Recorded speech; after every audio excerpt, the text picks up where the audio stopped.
It's finally happening. The Indian government wants to raise the minimum age of marriage for women. Right now it is 18. The government wants to raise it to 21.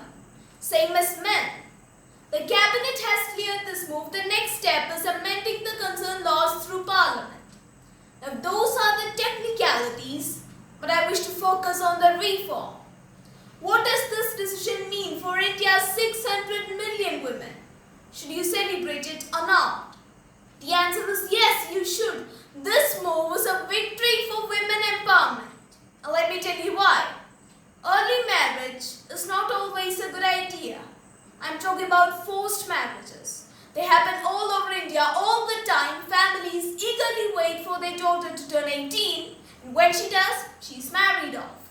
No education, no financial independence, no experience of the outside world. She is pushed into a relationship that she may or may not want. What happens next?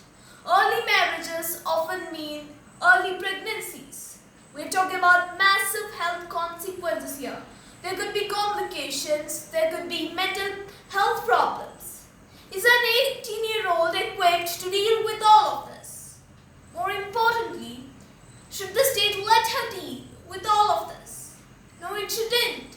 The fact is 18 is too young for marriage. Just think about what you have at 18. No degree, a little understanding of the world, plus you've just exited the most volatile period of your life, your teenage.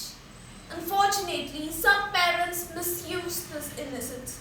They think of daughters as a mouth to feed. And how do you eliminate that mouth? By marrying her off. Modern society says it's a woman's choice whether to get married or to stay single or when to marry. But the fact is, most women in India are denied that choice. It's not theirs to make. So a higher legal age is the only solution.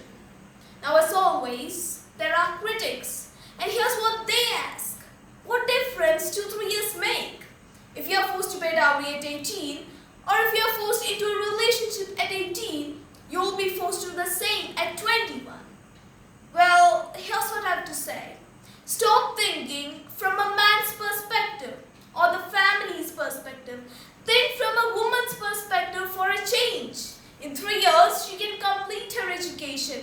In 3 years, she can get a job. And in 3 years, she will probably reject men who ask for dowry. That is what the real progress looks like. Which means the reform should not end here. Raising the minimum marriage age is step 1. Step 2 is outreach and awareness. Make sure that girls are put in schools. Make sure that they get the same meal as their brothers. Make sure that there is no social stigma around marrying late. That should be our next task. In fact, this could be a new template for governance in India, reforms that target women. We have seen many examples in this country, like the abolition of triple talaq. Very important again, the Islamic practice of instant divorce, which allows men to utter the word talaq thrice and immediately divorce the wife, is a criminal offense in India. Women-centric reforms can bring holistic change. It's a fact. Like India's first Prime Minister said, if you educate a man, you educate an individual. However, if you educate a woman, you educate a family. That still holds true, and this can be applied to all the reforms, family planning, financial inclusions. The fact is, when women take the lead, the reforms work out better. So raising the legal marriage age is a good idea. But we must do more. We must offer more opportunities for Indian women, or else we will not eradicate forced marriages.